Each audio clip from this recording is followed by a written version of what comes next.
welcome back to the channel. Only the 24 hours late for this live stream. It was meant to be last night at 7 PM. A few people didn't get the memo that it was moved, it was cancelled. I seen a few people in the comments and on my video yesterday in the comments of this stream saying, "Where are you? You were meant to start ages ago. Is the stream happening?" No, it didn't happen. I had some night, great night, fantastic night away seeing Luke Combs.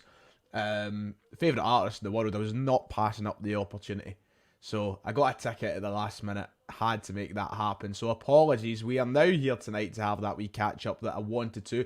A few things have popped up since I was scheduled to stream originally.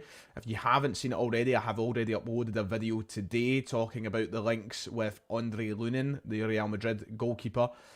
Obviously that's cropped up over the past 24 hours, so if you want to see all my input on that and a little bit of a breakdown on him and the business it would mean for Celtic, make sure to check out the video earlier after this stream is done. But for tonight, we're just going to have a wee catch up, talking about Celtic, talking about the international break coming to an end. Thank God, we're back this weekend. How excited are you? I mean, I'm annoyed, quite frankly. We're a Sunday kickoff. I hate Sunday kickoffs. I just want this on a Saturday. I want my fill.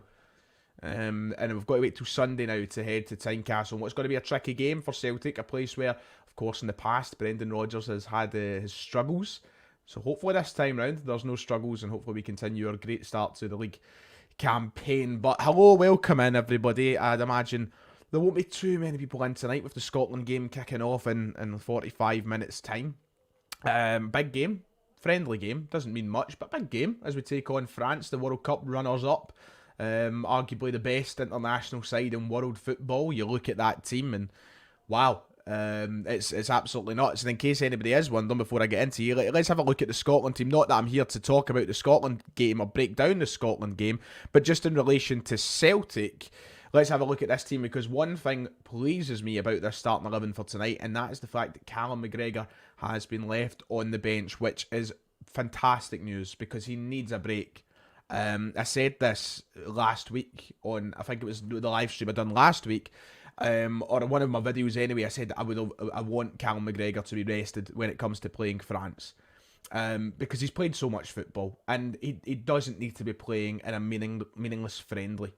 He doesn't need to be. So, cotton wool, bubble wrap round him to make sure that he's coming back to Celtic fit tomorrow when they fly back, and hopefully he's fine for the weekend. I hope he doesn't come off the bench either. I hope he just stays there the whole night and enjoys the 90 minutes as a spectator, something Callum McGregor rarely gets to do. But, you know, Callum McGregor's had a very stop-start season, I would say, in terms of form. He's looked good, and then he's been under the radar. He's been good again. He's not been classic Callum McGregor until the last couple of weeks, I think. And I think a big part of that is just how much football he actually does play. So I'm glad he's getting that break. As you can see, he is on the bench tonight. However, on that note, Greg Taylor starts tonight for Scotland. Very rare for him. We don't see Greg Taylor playing a lot of football for Scotland, but he is in the starting lineup tonight. So congratulations to Greg Taylor, who will be playing at left back. There is the team very quickly. Liam Kelly, Scott McTominay with the armband, Liam Cooper, Che Adams, Jack Hendry, Billy Gilmore, Scott McKenna, Lewis Ferguson, Greg Taylor, Nathan Patterson and Kenny McLean. So of course, only one former Celt in the starting 11 tonight in Jack Hendry, and then of course Greg Taylor, who starts the game on the bench. You've got Ryan Christie, Callum McGregor, Stuart Armstrong, all former Celtic players. So a few Celtic related names in there, but some big news tonight that Callum McGregor doesn't start that game. So that's a nice wee boost going into the weekend. I'm very happy with that. So thank you, Steve Clark, for recognising that Callum McGregor doesn't need to play this game. I did have the fear that he would just be like, nah, start him. We'll just play him anyway. We'll just put Callum McGregor on the park for no reason. And of course, you know, when it comes to a player like Callum McGregor, it's not just like he's the man in the middle that makes everything happen. He does a lot of running. He's attacking. He's defending, both for Scotland and Celtic. So, you know, it's not like, you know, he's not using energy and he's not active in the game. He is the catalyst for everything that happens in the Celtic team. And for Scotland, he's very important as well. So it's a lot of energy he uses. Glad he's on the bench tonight. But yeah, that's the starting lineup for Scotland tonight. And other big news, there's a lot of international things going on. Very quick recap. And then I'm just going to do a Q&A for tonight and talk to you guys, get your questions and have a bit of a laugh, really, because we've not done that in a while. Some other international roundups. Gustav Lagerbielke, he scored his first goal for Sweden last week in a win against, was it Romania, Andorra? I can't remember who it was against now, but he scored his first goal for Sweden. We've seen Rio Hatate in the Japan setup. Apparently he's set for a bit of a change on the game that they play today or tonight or whenever it is. I was reading an article earlier from Hamish in 67 Hail Hail that he said he might be playing in a number of positions, being a utility player. Might be playing in the left wing, might be playing at left back. So that's the update on him. Paulo Bernardo, he's scored for the Portugal under-21s as well, so that's good going for us. That's hopefully something that might give him a little bit of confidence coming back to the Celtic setup, and maybe he'll get some minutes. Moldova, thank you, David. I knew it was somewhere that was a bit, lesser in the charts when it comes to football, but Moldova, that was it. First goal though, huge. Hopefully confidence for Lagerbielke. Bernardo scoring. And then another big update for tonight. Matt O'Reilly may get his first cap for the Danish national side as they head to San Marino. A game which obviously Denmark will win convincingly. No disrespect, San Marino. You know what the script is. Matt O'Reilly, he was called up. Congratulations to him. Huge, well-deserved. He's been our player of the season so far. He was called up to that Danish national side. He is on the bench for the game against San Marino. And if they're up, 3-4-0 in the game, second half, and it's time to make some subs, hopefully, for his sake, for the fact that he deserves it, Matt O'Reilly hopefully will get his first Denmark cap tonight and show that he deserves a place in the Danish national side. So, yeah, congratulations to him. Hopefully the best when their game kicks off as well at 7:45 later on. So keep your eye on the Denmark game. See if he gets his first cap for the Danish national side. I'll be watching with an eager eye while the France game is on, obviously, Scotland-France game. Finally, one last thing, and something I did want to have a wee bit of a conversation about. Somebody brought it up. Mikey Johnson scoring for Ireland yet again, which has sparked more conversation as to whether or not he's due a chance in the Celtic team. I don't want to go through it all again because I really get a bit self-conscious. Can we have an analysis of Mikey Johnson as twice the players you ever was? I get a bit self-conscious that somebody in the Mikey Johnson camp, his family, his friends, sees it and thinks that I just despise the boy, and I don't. But I don't want to just keep saying, he's not good enough, he's not good enough, he's not good enough. But I don't think him scoring... Who was it he even played Ireland? Hold on, let me just check. Ireland fixtures. Was it like Gibraltar or something they played? I think it was somebody like that. Gibraltar, aye. I think it was... No, wait, that was... Aye, Gibraltar. He scored against Gibraltar.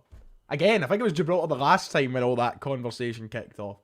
And I know what I sound like a broken record saying, oh my god, get a rest. But I don't think a goal against Gibraltar means that he should be playing weekly for Celtic and getting ahead of Dyson Maeda or Luis Palma, to be quite honest. And I seen something in the comments of another video that I thought was very well put. And I think that the fact that Mikey Johnson is starting for the Irish national team probably speaks more about the quality of the Irish national team at the minute. That it's a pretty poor side, and I know a lot of Irishmen who obviously right now are very disappointed with the direction of the national team and Stephen Kenny's management. Fair play to him. Congrats to Mikey Johnson for another goal in the Ireland shirt. He's a professional. He's kept his head down through the toughest of times at Celtic, and I congratulate him. And if he gets his chances, he gets his chances. But I've seen people comment my videos going, should he start at the weekend? No, of course he shouldn't. And I think Mikey Johnson wouldn't be shocked in seeing his name nowhere near the team sheet at the weekend. His future lies away from Celtic. We all know that. And that's been the case since he went out on loan last season and since he came back. I think that there's a real chance he probably would have left the club this summer if it wasn't for the fact he helps with the registration in the Champions League and he picked up that injury pre-season. He picked up, a 3-month injury in June, July, which obviously makes it very difficult to get a move, and somebody's not allowed to bring in an injured player. I think he would have left the club in the summer. So I don't think that scoring goals against Gibraltar is any means a conversation to bring him in. He is a talented footballer, obviously he is, but his injury and fitness issues have been too much for Celtic. I think that for the best of his own career, that a move away from Celtic would be great for him so that he can play consistent football. But there is no way on God's green earth that anybody, no matter how big a Mikey Johnson fan you are, can convince me that he starts over Dyson Maeda or Luis Palma on that left wing. Doesn't happen. So, yeah, congrats. Keep banging them in for Ireland. I like seeing Ireland do well as well. So, it works for all parties, really. Yeah, well done, Mikey. Fantastic. Right, that's pretty much the catch up in terms of international football. It's all coming to an end, thank God. And Celtic will get ready once again to play their own football this weekend. And of course, we're a week away from the game against Atletico Madrid. A week tomorrow, we take on Atletico Madrid at Celtic Park. So we're very much right into the thick of it when we get back. Tynecastle and then Atletico Madrid. That's two massive games. Two games that Celtic need to win. And you can talk about the difficulty of Atletico and the realistic possibility of us winning. It's not very high, but it's a must win. If Celtic don't win that game, then you could say that our hopes for Europe after Christmas are pretty much dead in the water. So, two massive, massive games, of course, this weekend. We're taking on Hearts in a 2:15 kickoff. Just keep that in mind, lads. It's not an early kickoff on Sunday. It's not 12. It's not 12:30. We will be on at 2:15. The reason for that is Sky Sports scheduling. Because they want to have games on back to back and all that nonsense. So, big run of games coming up. Glad to be back into it. Hopefully, we can hit the ground running. And hopefully, the thing is, this is one of the things I wanted to talk about a lot last night, and I never got the chance to come on last night. Hopefully now, players can stay fit. Hopefully now, there's no injury problems or worries. And hopefully, we see the likes of Nawrowski come back, stay fit, get a good run in the team. We could see the likes of the guys who have had stop-start seasons, even the ones who have been back a couple of games, Cameron Carter-Vickers, Rio Hatate. Hopefully we could just see them getting a right good run of games now from here until the end of the season, or at least until January when things open up in the transfer market and we can evaluate where we are as a club. So yeah, big run coming up now. Sadly, another international break next month. I feel like they're just never ending. I wish we could just campaign to stop international breaks. Like, fuck qualification. It's just, everybody enters the World Cup. Every European team enters the Euros. Happy days. We have one massive long tournament in the summer instead of qualifying and breaking it up. I hate it. Hate it so much. Right, so that's me done all my chin wagging. Let's Q&A it. Let's get you guys involved. Let's see what you're all saying. I'm very quickly just going to open up something on my PC, but it allows you time to get your questions in for 10-15 minutes of having a laugh, taking your questions, yada yada. So let's do that, shall we? Ryan, have you seen how well loan players are doing this season? Is there a show coming out about this subject? That's something that I'll probably dive into at some point. I feel like it's that point of the season very early on where there's not an awful lot to talk about in regards to our own players' form, let alone players who have been loaned out. And also, just very quick, now that this question has been brought up, let me open my tab on my PC, because I think there's a very interesting observation about loan players that has to be said brutally, and it might not be some people might not be happy with it. If I could just get it up on my PC, I'm going to share my screen. Let's go to share. And let's go to the Celtic first team squad. Thank you very much. Questions and answers. Here we go. Let's be honest.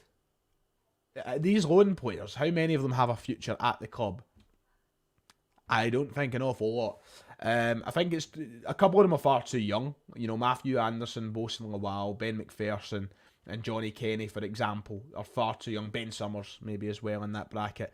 Far too young. I don't think you can say that their career's over at Celtic, but we'll just need to wait and see. However, guys like Ideguchi, Shaw, Montgomery, Haxa, tear in my eye, I don't think they really have much of a chance at playing for Celtic, so their loan form doesn't really impact us.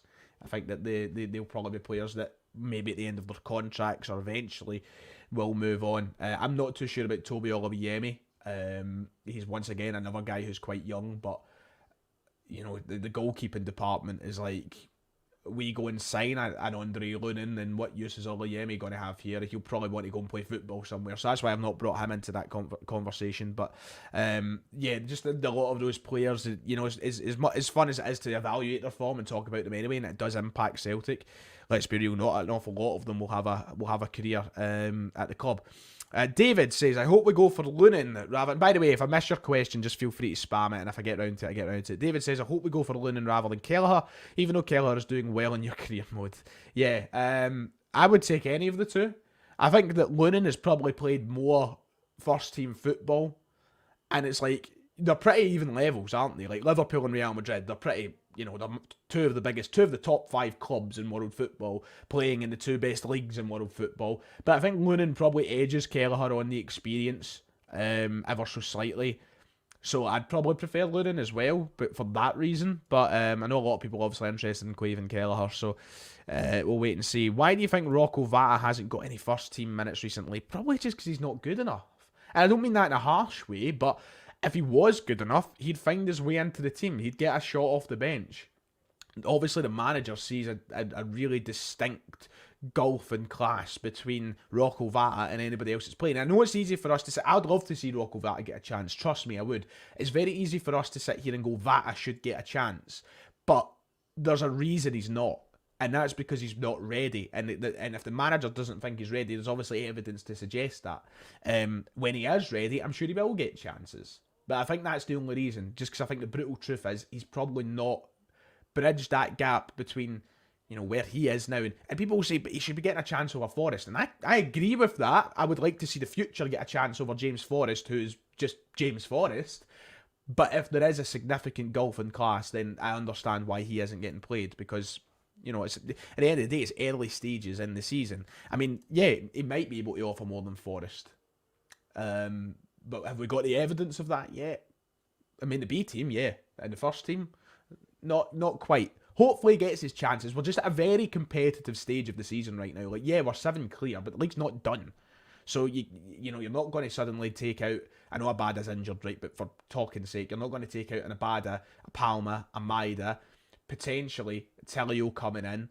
And these other wingers are starting games. They're not going to drop minutes at this stage of the season to somebody who's maybe not ready yet. So I think that's just the brutal truth of it. I'm not saying it's what I like to hear or what, but I just think it's the brutal truth at the minute. Right, this is a question that I've actually not spoke about at all, and I may as well give for as much as it matters, I'll give my 2 pence on it. My thoughts on Philippe Clement, who's the new Rangers manager. I don't have many thoughts. I think it's a good appointment, in all honesty, in regards to what was available.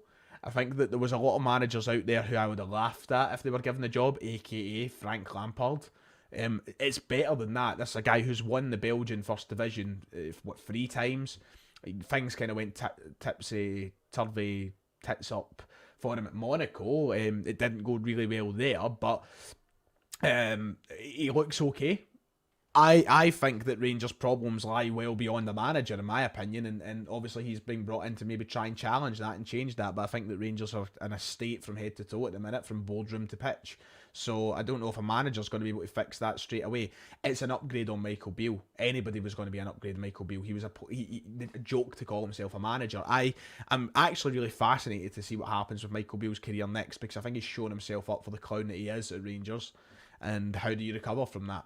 Wait and see. I think he'll end up at Crawley or something. But we'll wait and see what happens. I'm not going to jump ahead with any rash statements and say like, oh, he's going to flop or anything else. Like, we're just going to have to wait and see. I've never watched a Philippe Clement team play in my life. I don't know what to expect. Just like many Rangers fans won't know what to expect. What I will say is, surprisingly, and there has been a few, don't get me wrong, there's not been as much, I feel, fanfare or blind confidence or arrogance with this appointment yet. From my viewpoint on social media, I haven't seen as much arrogance. I've seen people being optimistic, and that's perfectly well within your rights. Rangers fans are allowed to be optimistic about a new manager coming in. But one thing I haven't seen is as much arrogance, and that's one of the things that has to change with the culture at Rangers amongst the team and the supporters. So maybe they're learning their lesson, but I haven't seen too much. I've not been online that much, in honesty. So maybe there has been. Maybe there has been as much fanfare and arrogance, but we'll see how it goes. The first derby will certainly be interesting when we take them on. See, get a kind of insight to the level that the manager is and how he gets that team playing. But they've still got duds all over the park. I don't look at the Rangers team and fear anybody. Tavernier is Tavernier. Goldson is Goldson. They're serial losers, and I don't feel any threat from their attacking players. So, yeah, we'll wait and see. Bald though, very bald. Brendan Rodgers has the one up on hair, and style, but still, even though that centralised knot was quite good. Let's see. Thoughts into make. Oh, Jesus, don't get me started. Terrible, eh? Who's all watching the game tonight then? I don't even think I'm going to. I'll probably will. I'll stick it on in the background, but I'm not going to like pay much attention to it. It's just a friendly at the end of the day. But that was a disaster. Me and my dad were shouting at the telly, as you do. Do you think we could do with another striker? Yes, I do. I do think we could do with another striker. I would love us to sign another striker. And maybe that's something we will address in January, but obviously we've got quite a bloated squad at the minute. We do need to offload some players. But I would like another striker, either somebody who's going to give O a kick up the backside, or somebody that's going to come in and challenge Kyogo. Either way, I think that there's a place in the pecking order that's higher than O at the minute. I like O. I'm not writing him off, but he's not scored this season. And I'm not getting dragged into that whole writing him off and saying he's rotten conversation, but you know, there's definitely a gap to be filled there. Let's not lie about it. There is. If somebody can come in and start scoring goals alongside Kyogo, then I'd take that. Not going to lie about it. So, yeah. Let's see. If somebody leaves, we obviously replace them, but we have a massive squad. Where are we going to add in January? I don't know. I think that the priorities are probably going to be like left back, goalkeeper, and maybe in the forward area somewhere, but we need to offload first. Absolutely. The squad is just... it's too big at the minute, and there's a lot of I'm scrolling through the squad screen at the minute, and I'm going to do what I'm going to. This is just a completely hypothetical situation in a game. To be honest, this is a game. This isn't me being serious. But if I was in charge of the club, yeah, I agree with this, Aaron. The thing is, I said this in my video the other day in relation to O, and I do agree with this. I would love to see the statistics of O's chances that he's actually had, because he's not had a lot. And it's not like, I've never left Celtic Park going, oh my God, I can't believe O missed that. He's never really missed a sitter. He's had a couple of chances where I think he should have done better, but he's never left me thinking he's hopeless, he's useless. I would love to see the stats. He's not had a lot of opportunities. But then there is obviously the balance beside that, where you go, well, you know, Kyogo gets himself into positions, does O do it as effectively? And I just think that there is room for a wee bit more excitement in there. But I'm not writing him off. I think he looks promising at times. Just this season, he's been a bit underwhelming. Anyway, I wanted to play a quick wee game. If we're talking about trying to get rid of some players in January or next summer and kind of get this squad a bit thinner rather than the bloated state that it's in, I'll go quick fire on players that I think would you know, I'd happily see go. Segrist being one of them, definitely open up that goalkeeper slot to bring in a Lunin or a Kelleher or whoever it might be. Defenders, Kobayashi, yeah, I think that he probably has to go. Bernabe, I think that he could go.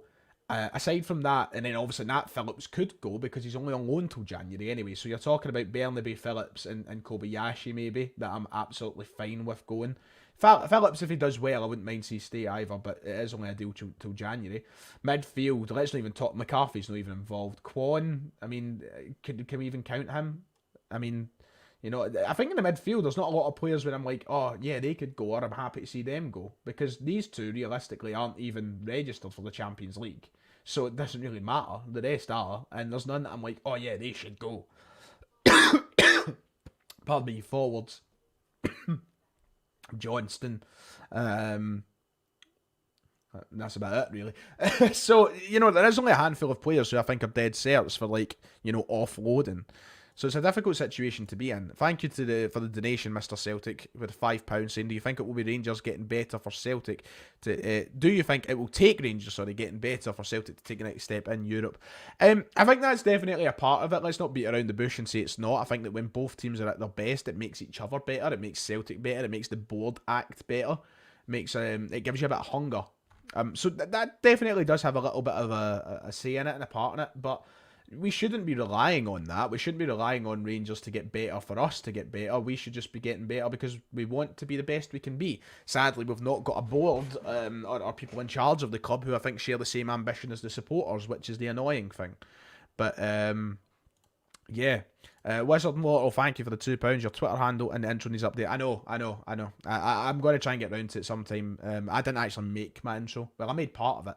I kind of put it together, but it was I got it done off an editor, so I don't actually have the file to change it. But I'll try. I'll get it at some point. Thank you for pointing out though. Let's see. Mental that we spent 10 million on Bongola, Taylor, and Burnaby, and Taylor only came good last season. You didn't have to remind me, Aaron. Thanks. All that money on left backs. Wait, it just feels like the left back position has been one we're constantly banging on about. Murray saying I'd pay for Burnaby's flight out of Glasgow. Shows you how he's settled. Should keep Burnaby. He's got talent and he's look good attacking. Yeah, I don't think he has much talent, to be honest. I don't know. I'm not really on that side of the fence. I think he's had his chances. I was patient for a long time, but my lord. Let's see. What else can we? Am I going to? Nah, I probably won't bother. I like him. I like the Oasis music as well, but it's not one I'd pay money for. I don't think. You know, it's kind of listen casually rather than actively. Anything else? Do I think we should sign Kelleher just to get a keeper? I don't care who it is at this moment, as long as it's a good keeper, whether it be Lunan, Kelleher, whoever. I would just like us to get a keeper because we do need one ultimately. I hope we go back in for Kvistgaarden in January. He reminds me a lot of Henrik Larsson. What do you think? Well, I'm not going to compare anybody to Henrik. I did like the look of Kvistgaarden though. I think he looks really, really tidy. I think his stats look good. He's young, obviously. Somebody who I think if the club have done their scouting about correctly, then absolutely we should maybe have a look back into him. I really like the look of Sidney van Hooijdonk. I'm not going to lie. Not just saying that because it was obviously Pierre's boy, but I really did like the look of Van Hooijdonk. So I think he's somebody we could look at as well. But yeah, we'll see how January goes. Anyway, I'm going to wrap it up there for tonight because we are approaching half an hour. We're also approaching kick-off in the Scotland game. So I'm going to let you all go, let you all get ready to go and watch that if you are. So thank you for tuning in tonight. Hopefully there'll be some news to discuss before we get back into things on Sunday. Hopefully we'll have a podcast as well this week. So, and we might get fit in another live stream as well. So don't worry, there won't be a lack of content. So like and subscribe if you enjoyed. Thank you all. Thank you to the donations as well. I'll see you next